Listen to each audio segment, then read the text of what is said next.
Game of Thrones season 4 episode 8 is over, and we've got Oberyn Martell all over our face because Spoiler. that was pretty nasty. That's not a spoiler, that already happened. Welcome, guys. It's Game of Thrones Book Club, the place where all the spoilers happen. I'm Josh Wigler. I'm your host, and I am here with the lovely Terri Schwartz, who thankfully has a head on her shoulders, unlike the Red Viper. Terri, how are you today? I'm wonderful, though you never know what might happen in the last 3 minutes of this book club. Anything goes. Maybe Yeah, that's you sound a little stuffed up. Or should I be worried that your head's gonna explode by the end of this thing? yes, I think it's inevitable. I've been eating too much Cap'n Crunch, and I'm just waiting for the The kaboom, yeah. the big boom. That scene was so good, Josh. That It was scene was awesome. everything I could have hoped for and more. It was amazing. It was really fantastic. It was pretty perfect. You know, it's not note for note what happened in the comics or in the books rather. I wish there were, there are Game of Thrones comics. They're not terribly good. That would be really awesome if there were really good Game of Thrones comics. But it's not quite what happened in the books, but it's very, very, very close. We'll go over some of the slight differences. There's one thing in particular. I was rereading the chapter yesterday. There's one thing that happens in the book version of the Mountain versus the Viper that I really, really enjoyed and wish that they could have worked in, but I understand why they couldn't do it. But overall, it was really great, and I would say pretty decisively the most gruesome thing we've seen on this very gruesome show is the way that Oberyn Martell's head just popped right off. Yeah, I remember listening to, I think it was the commentary for season 1 for Ned Stark's death, and hearing Dan and David, the showrunners, talk about how, like, sometimes it's just that tiniest moment of, like, this frame or this frame that you choose to include, and it's like, it's too much or just enough. And I think that this was too much, but in the right way. As Right. I've been like, this shouldn't be a scene that's easy to watch, and now I've gone back and I've watched just that scene, I think 3 or 4 times now, and every time it starts off like I'm like this, and then I'm like this, and I'm still watching, but I can't, like, you shouldn't be able to watch that and not feel really grossed out and just mortified. Yeah, definitely. All right, so this is your first and final and only spoiler warning. This is the Game of Thrones book club. This is the place to be talking about the episodes of Game of Thrones. If you have read the books that Game of Thrones is based on, the novels written by George R. R. Martin, A Song of Ice and Fire. If you are not familiar with those stories, you should not be here because we are going to be talking about not just the episode in the context of being people who have read the books. We will be talking about the entire story. Everything from A Song of Ice and Fire is fair game in book club. So this is your last chance. If you don't want to hear things that are going to ruin the story for you, get out now.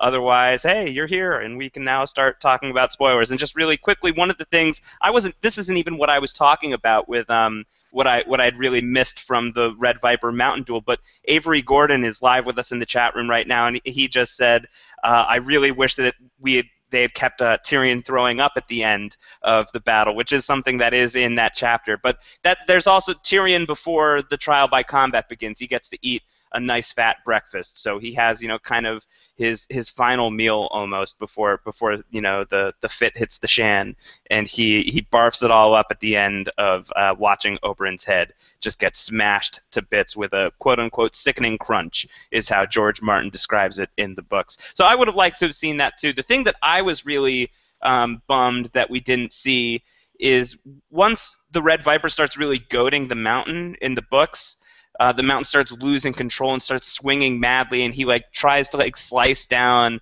on the Red Viper, and the Red Viper pivots out of the way, and some poor stable boy raises his hands to block the incoming slash from the Mountain. He loses his arm from the elbow to the shoulder, and it's so nasty. And rather than just cutting away from that and going straight back to the battle, the Mountain just screams at this crying armless stable boy, "Shut up!" and slices his head off and just whacks his head across the arena. I thought that would have been a really great, kind of character moment for the Mountain, especially because we're now up to our third Mountain.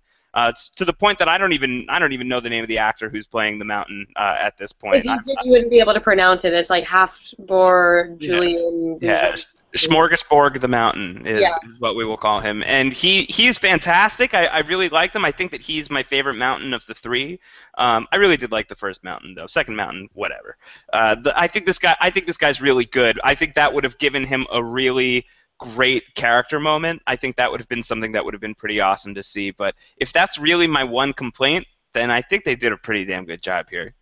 Yeah, and my only thought about that is that this battle is so tense, and like every time they cut away to it, it's just like reaction shots, and almost I wish they didn't need to do that, because you're so captivated by what's going on between these two men, and especially when Oberyn, like, it seems like he has the upper hand, that I think to have that would might have just been too much of a distraction to this scene that is building and building and building and building. But yeah, I mean, we didn't have like the mountain horse moment since season one. I would be happy with another just random, him crunching more beetles. Yeah, exactly. I think, the more boots on Beatles, the better when it comes to the mountain. I think that would have been nice, but again, minor complaint given everything that they got right. I think that this was one of the I've already said that I think this is one of the best episodes of the season, if not the best episode of the season, and one of the best episodes of the series. And I think it's not just the duel between the Viper and the Mountain, but I think it is a lot of that. I think that the way that they handled this scene was pretty perfect. I remember thinking that people were going to have very big reactions to Ned Stark dying. They were going to have very big reactions to the Red Wedding. That was going to be the one that people would never be able to top. The Purple Wedding would be kind of like the joyful version of that, the rootin' and hollering version of the Red Wedding. And I thought the Red Viper was going to be like a bummer moment for people, but I did not expect, kind of the outcry that has happened in the wake of the Red Viper. I feel like a lot of people were really moved by this. I had some people I was talking to compare it to the Red Wedding, like, and then when I put them to it, I said, was this a bigger deal to you than the Red Wedding? And then they said no, but they definitely viewed it in the same vein, and that did surprise me a little. And I think that we can credit a lot of it to Pedro Pascal's performance. I think that with the little screen time that he did have, he gave a really amazing performance, and you love this character from the get-go. That to lose another character who you liked so much is just hard. And then the manner, like just the graphic, gory way that he dies, it's so hard to stomach. But it's funny that the same director who helmed this episode, Alex Graves, also did The Reigns of Castamere last season. Right. So I think that, obviously they have a gem of a director there who can really have these violent scenes resonate very emotionally with audiences. Yeah, this definitely was one of those, it felt like an episode 9 moment, where like episode 9s typically have that really powerful, crazy twist. That's the Ned Stark death, that's the Red Wedding. But I guess on the even-numbered seasons, it tends to be a big battle, is at least where we are right now. And I think if you're kind of forecasting, you could see that maybe some of the battles that are going to be coming up in Meereen could be penultimate in season 6 would be my guess, maybe even season 5. Yeah, I was just going to say, I feel like they should move them up to season 5, because a lot of the other stuff that happens isn't as big as what happens in this season. Right. In terms of the deaths. Yeah, I don't know. We'll see. We'll cross that bridge when we get to it. But I did think that this moment had such a bigger impact than I expected it to. I was very excited to see what people thought of the Red Viper's storyline, people who had not read the books, people who were just watching them on the show. And I think a lot of people were what I had started to hear from people was, well, what's the big deal? When is he going to start heating up? When's he going to start doing something cool? And I think that something cool really starts happening in the fight, and then he gets his brains blown out. So I think you just see like the tip of the iceberg of potential before his, to use a Survivor term, before his torch gets snuffed out. So I thought that was pretty awesome, and I think that people seem to love it or hate it, and I think that's the reaction you're supposed to get out of the death of the Red Viper. Yeah, I've sort of had like a gleeful response, even though it's so horrible, but I'm so excited that they nailed it, and that sort of like the Red Wedding, that they just got it so right. And I feel like the season has had a few hit or miss moments, some that really didn't go over well, some that people have big complaints with, but I think that as long as they get these big moments down and they do them right, then we ultimately don't have all that much to complain about. One of the things that I really love about the the culture around Game of Thrones and sort of the social media of Game of Thrones is how the actors, how the cast members have been using their social media to, engage with fans. And, Lena Headey is who I'm talking about right now, really. And her Instagram is such a treasure trove of awesomeness. And a few months ago, I think, maybe a month ago, a little while ago, it's been a little. That picture. She posted, Lena Headey is the actress who plays Cersei, and she posted a picture of herself and Pedro Pascal, the actor who plays Oberyn, and they've been very chummy in all of their photos. I totally ship Lena Headey and Pedro Pascal. I'm just gonna put that right out there. But one of the pictures that she posted is of her like putting her thumbs against his eyeballs and him like faking out a scream, and you think it's like at the time you think it's just like a cute picture of the two of them. She totally spoiled House of Mountain and no one set up in her hands. Pretty amazing. And I've looked at the caption for that. I almost feel like it's an outtake from a photo shoot they did together or something. She was like, Hunger Magazine is out now, which if that's the case, then if that is in a magazine archive somewhere, then they have a gem that they should release and put out in a calendar and God knows what else. Yeah, well, I would say that based on that, I think that we can take the fact that Lena Headey put out a picture of a stone heart on Instagram. I think we can now take that as a spoiler. I think Lady Stoneheart is definitely showing up this season.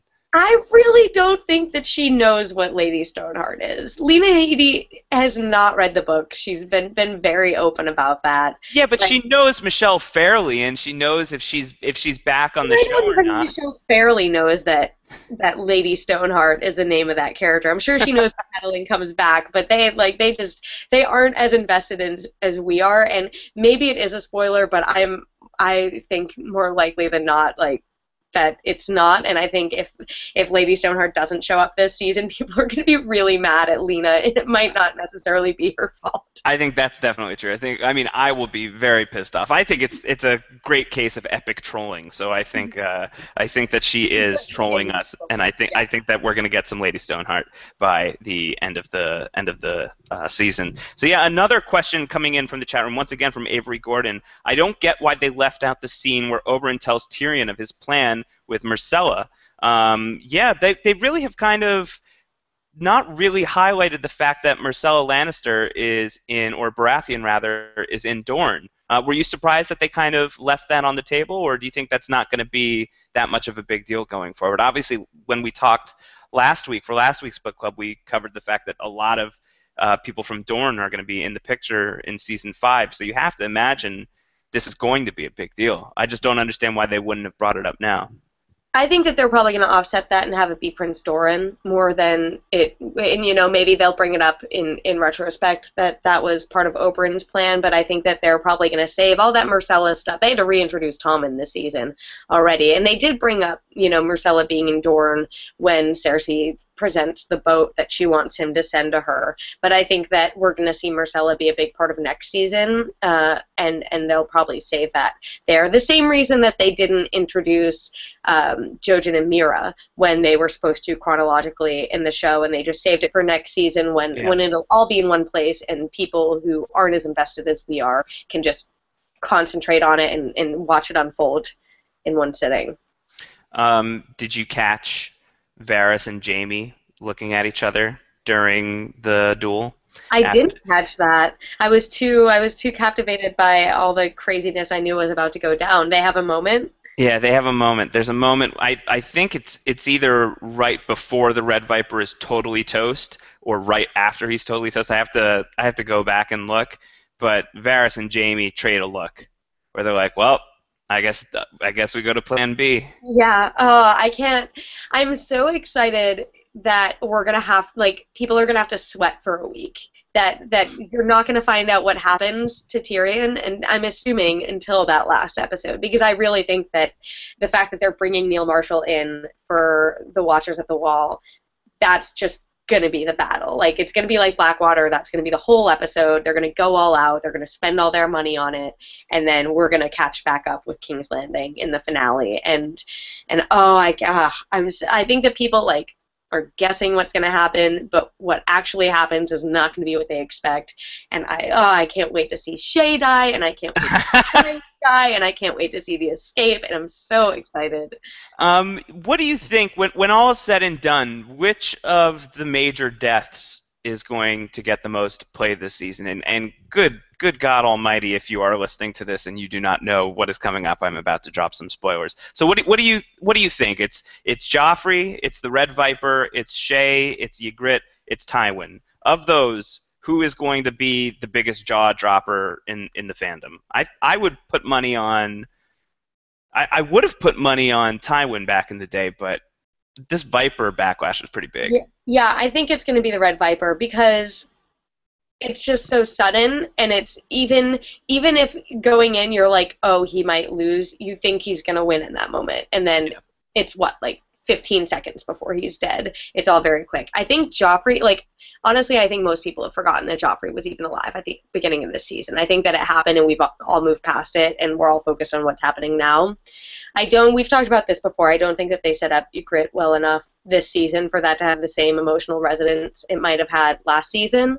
But we could be wrong, and we could all be bawling our eyes out at the end of the next episode or whenever it happens. And then I think with Tywin and Shay, it's going to be sort of like with Joffrey, where you want it to happen so much that you aren't as mad or surprised about it. I think I'm really curious as to how they pull off Shay's death, because I think that they've done a pretty good job of making her sympathetic on the show in a way that they never did in the books. So I think that might come off a little more bittersweet than it does in the books, but I don't know. I think even if they play it the same way it does in the book, where he'll find her in Tywin's bed, and she'll have been sleeping with Tywin. That is such a betrayal to the audience that's grown to love them as much as it is to him, and I think that will probably destroy all sympathetic feelings people have for her, just seeing that she has betrayed him so much and become something that we should all hate. Nick in the chat room says, I firmly think episode 10 is going to be the Dinks Emmy moment over the courtroom scene from earlier in the season. Yeah, episode 10, very excited for what they do with Tyrion. Also, I think we should take a moment to eulogize the Tyrion Lannister that we once knew and loved, because we are now at that moment where we're in Dark Tyrion mode. Yeah. And as far as we know, we don't go back from this, ever. Honestly, everyone is dark in this episode. Sansa literally goes dark. We get angry Daenerys. Arya is already at that point. Everyone that and I think, next episode we'll get that in Jon. Losing Ygritte will kill something in him that I don't think he can get back. And I love that. I love that all our heroes are dark. All our heroes are not as shiny and wonderful as they once were. But something I've been thinking about, the fact that people complained about the beetles scene, the monologue or whatever speech. Which I loved. I thought was great. Yeah, we like it, but they spent a lot of time on that. And if you think about any other, like The Walking Dead, any time that one of those characters starts getting a lot of scenes and a lot of speeches, they die shortly after. Yeah. And if you don't know what's coming for Tyrion, they are setting it up very well for you expecting that he's going to die by the end of this season. And I'm really excited about that. I actually convinced one of my friends that he will die. I'm like, yeah, it really sucks that he's going to have to die in the finale. And she got really upset. And I was like, well, we'll have to watch it together. But I really want people to think that he's not going to get out of it alive. And then see what happens. Yeah, I think that's what's really great about the way that this story is told, and I certainly remember it with my first experience of reading the books, was when we got to this moment. It's like, well, what the hell can Tyrion do to get himself out of this one? There's, he's run out of options, and there's precedent for the fact that very important people get plucked off the playing field left and right very suddenly and very gruesomely, starting with Ned Stark really being the trendsetter. So I think for people who are unspoiled, who only watch the show and have somehow dodged the jerks who are throwing spoilers left and right on the internet, I have seen a little bit of that, and it's kind of a bummer for me. But I think that the people who have somehow made it completely unspoiled to this point are going to really be thinking that, yeah, this could be it for Tyrion.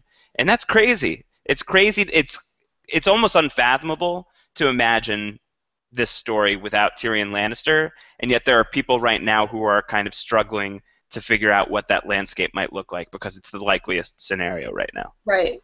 And also, something else, leading up to the finale, speaking of spoilers, that in the books we realize, I don't remember what exact point, but we realize, I think, fairly soon after the battle that Oberyn had poisoned his spear. Yeah. It's not. You can see it if you're looking for it in this episode, but first of all, it's not clear that the mountain is still alive after the end of the episode. And second of all, it's very much not clear that he's been poisoned. And people have been tossing that around, and I'm like, seriously, don't do that. Keep that a secret, because finding out that Oberyn did get that win, even if he died in the process, like, it's a little bit, It's over the line. Yeah. I feel like if it seems when it's coming out, if it sounds like it might be a spoiler, if there's like even a little bit of doubt, it's probably a spoiler. So just play it cool for the people who don't know, because I do think that twist with Red Viper having poisoned the spear, which we know, having read the books, is definitely what was happening when they were lathering up the spear. That's absolutely what was happening. They're poisoning the tip of the spear, I think is not something that people are going to pick up on right away. So that's a surprise. That's going to be kind of a redemptive moment for what happened to Oberyn here. It's an after the fact victory cry. So I do hope that most people are able to avoid that, because that's definitely a spoiler if you're pointing that out to people. And I think that, we as a group of book readers who love this show should pat ourselves on the back, because I think that people did do a good job of keeping the fact that Oberyn dies a secret. Yeah. Same with the Red Wedding. People, you don't want to spoil that. There are certain things that you just don't want to give away, because you want people to experience that for the first time the way you did and have it hurt just as much. And so I think I felt that way with the Red Viper. I felt like people really didn't give that away beforehand, and that made me happy. There are some people chomping at the bit to spoil the Tywin thing, though. I have seen that, so hopefully people can keep their mouths shut just for 2 more weeks. I don't want to leave the mountain just yet, because that is something I wanted to talk to you about. Do you think that we're going to get any more of the mountain this season, and kind of his wailing and being in horrible agony after what Oberyn has done to him, or is that going to be saved for next season? Is it something maybe we won't even see? What do you think? Is that a story that we're going to get on the show? I don't think we'll see him again, but I think that we'll get that resolution of the poison storyline, and I hope we hear some wails. But I hope that's a look on Cersei's face as we hear wails in the background or something. She has Qyburn go and take care of him like she does in the books. But I think that Sir Robert Strong will have to wait until next season. Oh, man. And I think that reveal will probably happen later in next season. If it's not season 6 that we have to wait. I can't wait. But I think we'll get a tease of where that storyline is going. Love me some Robert Strong. Big fan of Robert Strong. some zombie mountain action. Yeah, I like zombies just generally speaking. So, I'm a fan of the White Walkers and everything that they do up north of the Wall. But bring me some zombies south of the Wall. Give me, Lady Stoneheart, Beric Dondarrion, Robert Strong. I'm down with that. That works for me. Something my boyfriend had to bring up to me. He went back and reread the Lady Stoneheart chapter. I think it must have been when she meets up with Brienne, and she literally, because they severed her throat, she has to dig her fingers into her neck and connect her vocal cords so that she can speak anything. Can you imagine seeing that scene, just Catelyn Stark bloated and mottled and just reaching? It's going to be so gross if they go for it. It's going to be so gross, but it'll be really good as well. Let's hop around the rest of the episode a little bit here and there. We talked about Meereen a little bit in book club last week, but that was kind of our last stop along the way. So why don't we start there? We'll go a little out of order with the episode, but why don't we start there, and let's start with Jorah and Dany's divorce. Yeah. Sad clown over here. Sad Wigler. I love Jorah. I think that he's going to get a lot more interesting now. Not that he was uninteresting before, but he had sort of plateaued as a character, and I'm really looking forward to see him meeting up with Tyrion next, and what that means for both of them, because they're both going to be at a really dark place, and both Peter Dinklage and Ian Glenn are great actors, so I think that having that being together for that will be a good opportunity for them. This scene played out like I expected it to. I know that the Barristan change was different, but I think they set that up well enough with Tywin having Varys send a missive to Meereen. And I thought that it was a little easy for Jorah to so quickly figure out Tywin's plan and him trying to like split up all of Dany's allies, but Well, Jorah's a smart dude. He's been around the block a little bit. yeah, I really liked how it played out, and I thought that it was believable that she would get so furious and send him away. And maybe that's not the smartest decision, but it certainly is the one that she believes is right in that moment. Yeah, I love Jorah Mormont. Big fan of Jorah Mormont, and I always was a big fan of him while reading the books. But I think my love for him really got cemented once him and Tyrion connected in Dance with Dragons. That's one of my favorite storylines in Dance with Dragons. So I'm very excited to see those two together. And I feel like, Tyrion is always great when matched with, some kind of swordsman. Whether it's Bronn or Jaime, I think he's always a really good match when he's with those kinds of characters. So him and Jorah, I think, is a really different dynamic because with Bronn and Jaime, these are people who are kind of smart alecks. They're a little sarcastic. They can keep up with his snark. And Jorah is just like no BS. Very, duty-minded, honor-bound, and I think that that's going to be not like duty-minded. Just to clarify. Because I know I'm going to get some crap for that. Oh, God, crap for that.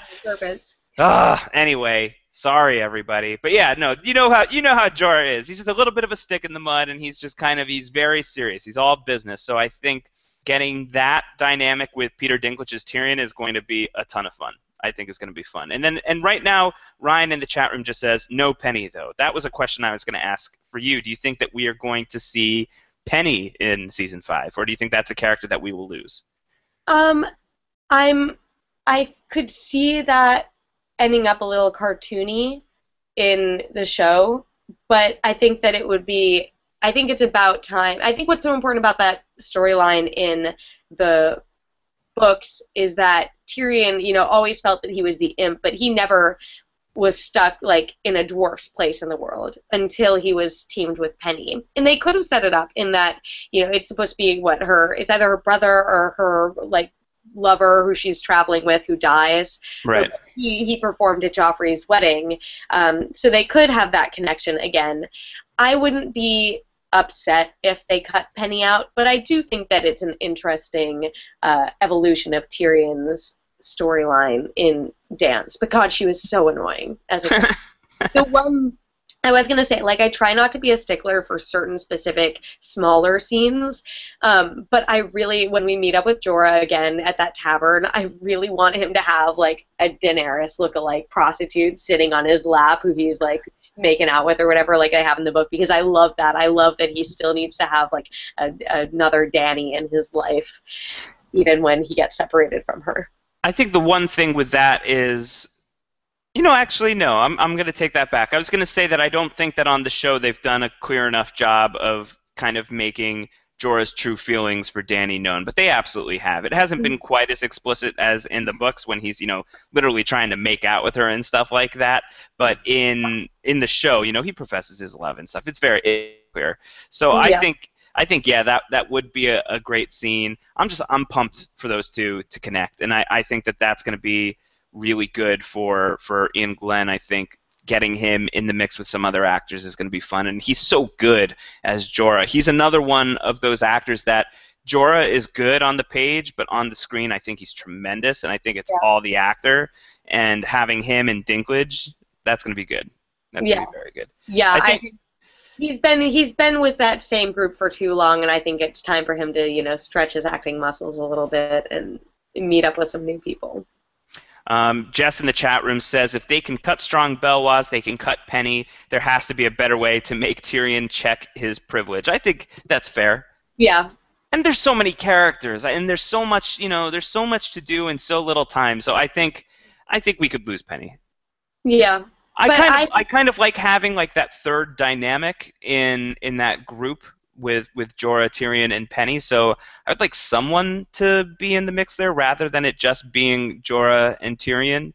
But I don't know that I need it to be Penny. I'm not like that They have Penny, like, they've fixed some bad characters before. If they have her name Penny, but they make her a much more interesting character, then sure, keep her around. But yeah. beyond that, we don't need another annoyance on the show.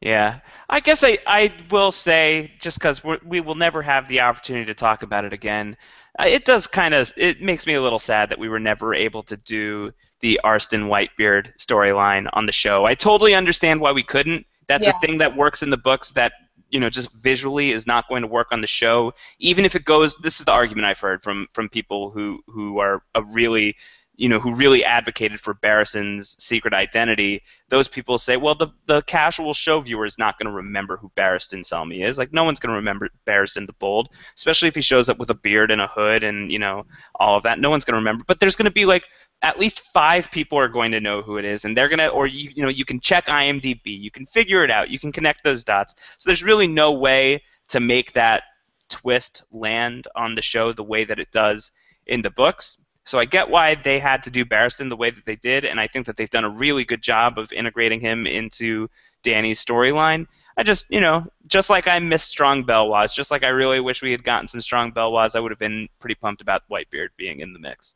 Well, I feel like that's been their problem with Cold Hands, too, because so many people believe it's Benjen, and it's, if you cast him, it is or it isn't. Either it's that same actor that you have done up to look like Cold Hands, or you have someone else completely new and it's not Benjen. And I think maybe the reason why they've held off on that character is because they aren't ready to reveal that yet. And that it similarly, like, just being able to see that character, it wouldn't work the same way as it did in the novels. Right, exactly. So, yeah, I mean, if that's true, it's a major point for all of those Benjen is Cold Hands theorists out there. That would be pretty big for those people. Yeah, I'm one of them. Fingers crossed. I want to see Benjen again. I want to see Benjen before the end. I want to see Syrio Forel. Nah, Syrio Forel's toast. Really? Yeah, way dead. Absolutely. Too many people are quote unquote dead for them all to be that way. Like, somebody has to be actually truly dead. I think Syrio Forel is truly dead. What if Syrio Forel is Jaqen H'ghar? No, I hate that theory. I'm just messing with you. So where else should we go? I like that. You said that it was a little convenient for Jorah to have figured out that Tywin was playing the trick. Maybe that's true. I do like that this is the way that they did it, because I think we're about to lose Tywin. We're 2 episodes away from losing Tywin. So for that to kind of be the way that we did that, I think that's a good way to kind of set up that Tywin is still a lethal force, and it's kind of just like one last FU before the crossbow hits that guy in the abdomen and causes him to poop not gold. Did you catch the chamber pot line? Oh yeah, I did. So why don't you set that up for people who may have missed that? Well, it was Littlefinger, right? Yes. I got this wrong. So Littlefinger is talking, and you actually can probably set it up better than I did because I missed it the first time, but just that, nothing's worse than, dying over a chamber pot. Yeah, well, he's talking to Sweet Robin and kind of explaining to him, like, don't be, like, so freaked out about, dying or being injured or whatever. Like, you have to leave the nest. People die all the time. People die on the chamber pot. It's like, whoa! That's going to happen. And they certainly do. Yeah, they absolutely do. Well, I think that's probably as good an opportunity as any to start talking about the Vale and the Sansa storyline. And if there's one really, really big talking point coming out of this episode beyond everything horrible that happened to poor Red Viper, I think it was Sansa. I think that this was a turning point for a lot of the people who didn't really appreciate Sansa Stark and didn't really get why she might be potentially a very good character. I think people are now starting to see the light. And I think that one of the complaints I saw is that people are like, oh, it all happened in one episode. It was so fast. But I think it's been a slow burn all season, really since the end of last season, since the Red Wedding, and maybe even since Ned died, that she's been biding her time and waiting to make a move. And no, she hadn't made it until now, but this was her chance to say, okay, let's apply what I've learned to this situation. And she does. And not only does she, earn Littlefinger's appreciation in multiple ways, but she made the right choice. And I like how she just sort of plays it off in that scene when she's knitting. Like, going back to, we see her as the Sansa we knew in season 1, but we know who she is underneath there now, and just like her coy smile at the end, and when you think she's about like flirting with Littlefinger. I loved Sophie Turner's change in this, but I really don't think that it was as fast a transformation as people are treating it like it was. No, but I think that it was just the overt moment. Right. It was the showstopper. It was, everything that's been. Listen, I'm a huge Sansa fan. I've made that very clear, and I think that that's because her storyline is subtle. I don't think that it hits you over the head with why she is important and why she's learned a lot and why she's valuable and why she could be a huge player going forward. I think it's all very subtle and it's all very nuanced, but this was kind of, this was her showcase. This was her Emmy moment. This was Right. this was her really standing out and showing not just Littlefinger but the audience, like, I can do this. I've got potential here, and I was pretty pumped about that, and I'm very happy to see a lot of people who were kind of down on Sansa before this episode, which is basically everybody. I'm pretty happy to see that those people are starting to come around. And another question that I've seen come out of it is, like, what are they going to do with her next season? Because we sort of talked about this before we talked about it last week. There's a lot of falling action in her storyline after this moment. But I think that, I told you this yesterday when we were doing our Zap to It Google Hangout discussion of the episode, Yes. that I think that this is going to be the last that we see of her this season. I view that as the end of her season 3 storyline. But I think that next season they're really going to combine sort of what to do with the Vale and her engagement and everything with this budding sexual relationship with Littlefinger. And I think that those two things are going to make her story a lot more interesting next season, and see how she plays him in addition to just going through the motions and going through her storyline. What are you expecting? So you're saying that this could be Sansa's final appearance of season 3. So you're saying, and obviously this is not from the books of season 4. Sorry, this is not from the books, but Sansa and Arya are positioned to possibly meet up right now. So obviously Sansa's story has taken some turns in the fact that she revealed who she is to the lords and everybody in the Vale, or in that that kind of chamber room. She outed herself as Sansa Stark. That's a little bit of a deviation, unless is that I don't believe that's in the books. No, yeah, because she's Elaine Stone all the time. Elaine. Yeah, she's always Elaine. So she outs herself to a small group of people as Sansa Stark. So that's a new wrinkle that's in the Vale. We are now at the point where we are basically everything else with Sansa is just kind of little details. There's nothing major that happens with her in the books from this moment forward. It's all small stuff. And with Arya, she is in a place that's kind of unprecedented for her as well. So would you say there's no chance that the show deviates and has Sansa and Arya connect, even for a minute? I sort of got the sense at that scene when she just starts laughing that they turn around and walked away after that. You really think so? You don't think that there's any way that they just keep going? Well, because what would be the point? Like, think about what the Hound knows. No one other than those Lords of the Vale who promised to keep Sansa's secret know she's there. What the Hound does know is that Littlefinger is there. And Littlefinger betrayed Ned. Like, why would he bring, like, Ned's only other daughter to Littlefinger? He would say, okay, like, where do we go now? So I think it would be a really foolish move for him to bring her to Littlefinger, only knowing what he does know, though obviously we want them to get together because we know Sansa's there. Right. I'm very interested to see how Arya and the Hound get separated. Mm-hmm. Because it doesn't seem, we put a lot of money on the bite from the biter being the thing that kind of does the Hound in. He seems to be doing all right. Yeah, he like swatted at it. But, 2 episodes from now, who knows how much more it will have progressed. I guess that's true.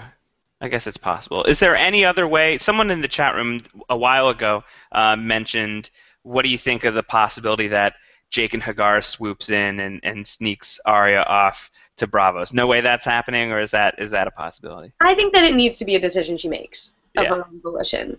And she needs to, I think it needs to be her choice. Same with Bran in his decision to go north. It needs to be her choice to go to Braavos and say, this is where my story is going from here. Because she really hasn't had any agency this whole season. She's just traveled wherever the Hound has gone. And she's been like that for a while. She's just had one companion take her, and then she goes on to another companion, but she's never actually gone on her own journey. And I think that that will be what's interesting for Arya in season 5, is to see what is her journey that she chooses. I want to talk about Theon Greyjoy and how much I loved his scenes in this episode, because it was so great to just have him be Reek posing as Theon. This was a chapter. This was a scene that was basically a chapter from Dance with Dragons. Yeah. Almost exactly. So I loved this scene. Theon. I don't know if I've said this on the podcast before. Theon is one of my top 5 favorite characters in the entire story. Really? Yeah, I think Not that a Reek. the combo platter of Theon and Reek. I think that Theon's story arc is. I think that there's a lot of people who are obviously, there are huge Jaime fans out there for the same reasons that I'm a big Theon fan, where you have a guy who kind of starts off as a little bit of a shit, and then he graduates from being a snot-nosed little idiot to being somebody who murders children, who's way in over his head. It has betrayed basically the family that raised him. Forget the fact that he was quote unquote a hostage, but these are the people that had taken him in for so long.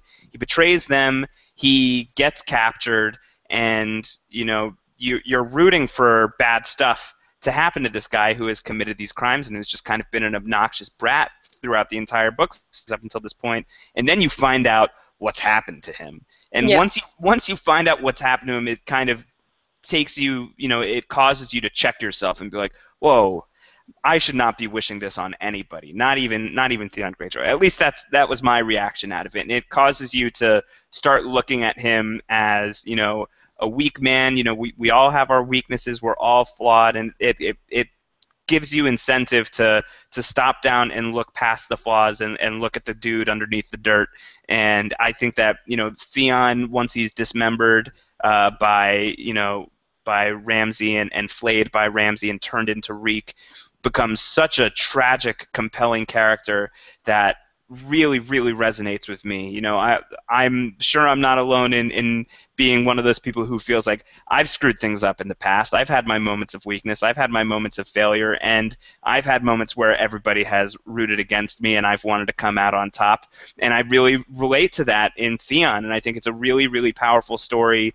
And the way that Alfie Allen is portraying that on the show, and especially in this episode when he's crumbling in front of the Iron Islanders, when he starts getting called out. And I haven't gone back to watch the scene, but apparently he's muttering underneath his breath, "Reek, Reek." It rhymes with freak, to remind himself of who he supposedly is now. It's so good, and it's done so well, and I think that a lot of other people have said this too, so I'm really just echoing what a lot of smarter, more eloquent people than I am have written in the past, that the Theon chapters in Dance with Dragons are some of George Martin's best writing, bar none, I think, and I totally co-sign that. And I think that Alfie Allen as Theon is one of the show's unsung heroes. I think that there are people who obviously recognize that he's pretty talented, he's pretty good, but I think that this performance in Sunday's episode was really, really fantastic, and I'm so psyched that they're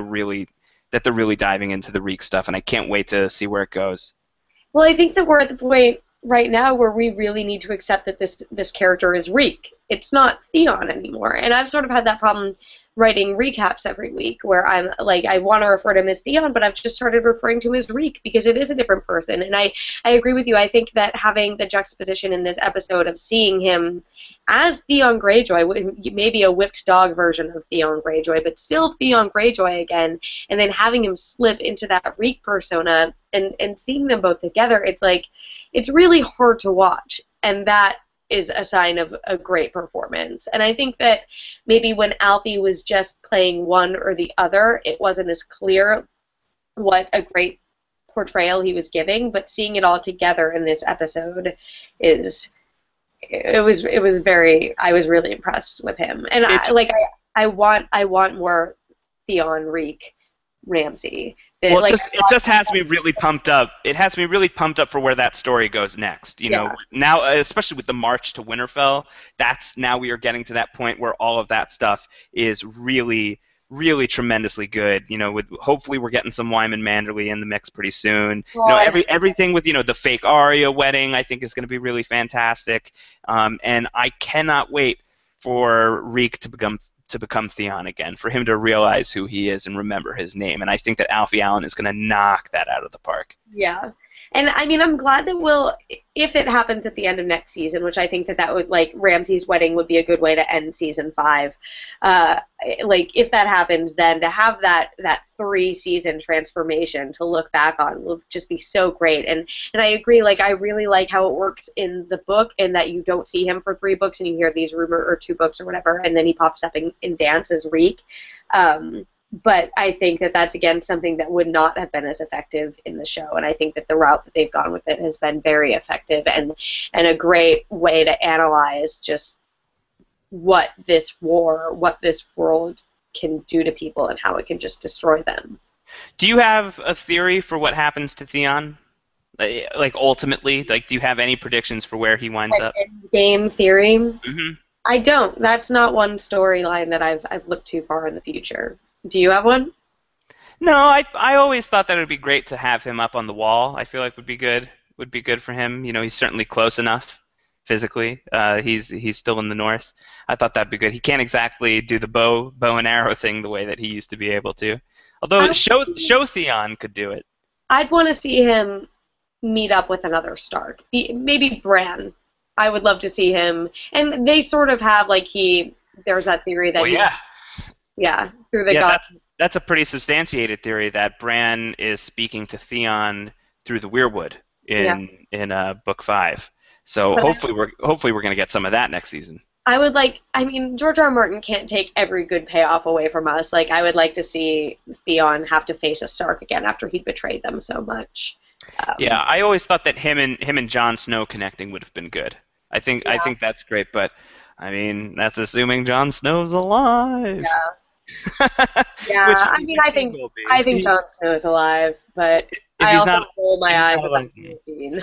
Well, let's hold off on doing too much deep dive into Jon Snow, because next week is going to be all wall all the time. So I feel like next week, we haven't really talked about Jon Snow's parentage or anything like that on Book Club before. So let's do that next week. I think next week is going to be a really good opportunity to talk about all of the theories surrounding who Jon Snow really is. Favorite. I mean, I feel like most of the people who are listening to Game of Thrones Book Club here on post-show recaps, you guys are probably already hip to the Jon Snow and who his parents really are theories. If you're not, for whatever reason, prepare to have your minds blown next week, because we'll get into all of that, and I think that's such a fun conversation. I think that's like the nerdiest conversation you can have about this story. I think everybody loves to talk about who is Jon Snow really, and I think that'll be a ton of fun. And potentially next week is going to be very action heavy, and it certainly sounds like it's going to be very centered on one storyline.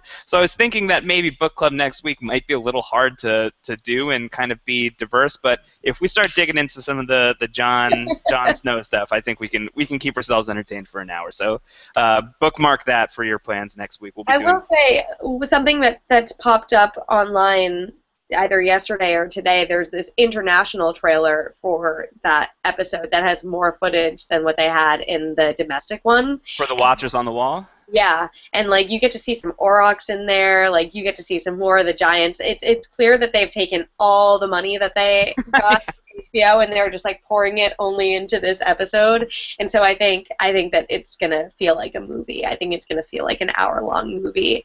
And I thought that Blackwater, as great as it was slightly underwhelming for what it was. Like, you never saw more than 50 people fighting outside of the King's Landing. But I don't think we're going to have that problem here. You can't. There's no other way to do this. It has to be enormous. We haven't talked about this absence at all, but I want Mance Rayder to pop up again next week. We haven't. He has to. Yeah. I mean, he has to pop up again at some point, but like I really would love to see him in that episode and to see him leading the wildlings. Oh, I cannot wait. I cannot wait to see how that all goes Yeah, down. yeah. A young lad in the chat room named Michael K. Rigaud just shouted Oryx. So I think someone's on your side here, Terry. Yeah, at least if there's just one other person, then I'll be happy. Yeah, absolutely. I'm trying to think what else happened this week. I guess we didn't talk about Grey Worm and Missandei and the fact that they're not going to be boning anytime soon, but they're But maybe, I mean, depending on which he has, the Pillar of the yeah, Stones. I, Are I, you into this? Not really. you know, first of all, what other love stories do we have left on this show? Like, we could give a little romance somewhere for people to deal with.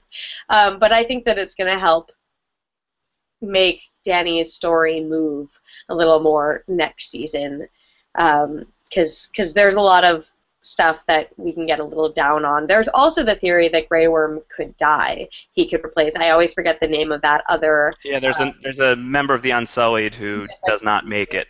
yeah, Yeah, I was thinking that too, that he could be the guy that is targeted by the Sons of the Harpy, and I think that would probably I would hate to lose Grey Worm, but I think that would work. yeah. And I think that could be a reason why they're trying to kind of get us invested in him through this storyline. So But it also yeah, it was a cute payoff to earlier in the season. I think it was either episode 1 or 2 when Dario makes some comment to Grey Worm like, "Oh, you have the hots for Dany," essentially, and he's like, "You're so blind, you're so stupid," and it's because he actually has the hots for Missandei, which I yeah. think is cute. Something that they definitely couldn't have done in the books because she was 10 then, and but Exactly. All right, guys. Well, I think that's all we've got time for to do today. Thank you guys for tuning in. Book club is always so fun. It's always a highlight of my week. I know it is for you as well, Terry. And we were bummed to have kind of missed out a couple weeks ago, and we did audio only last time. But the live component is always really fun to have you guys listening in and chiming in the chat room if you're watching this live. Of course, people who are listening to this in the archives or watching this in the archives, you guys are awesome too. Always very fun to be talking from the book perspective, and I'm excited for next week. I think that we'll have some fun stuff to talk about. But listen, follow Terri Schwartz on Twitter. She is at Terri_Schwartz. She is awesome. She interviews people from Game of Thrones probably like every 5 minutes, I would say. Which literally every 5 minutes, I just have a couple like call waiting calls. yeah, maybe an exaggeration, but it's pretty close. So she's pretty awesome. She's got good stories that you'll want to follow, and she always loves interacting with you guys. So fire your theories away at Terry, and I am on Twitter as well, at Round Howard, like Ron Howard, but rounder. Always happy to talk to you guys there as well. And yeah, that'll do it for Book Club this week, and we'll join you next week after the Battle at the Wall. It's going to be very exciting. All right, take care, everybody. Bye. Bye.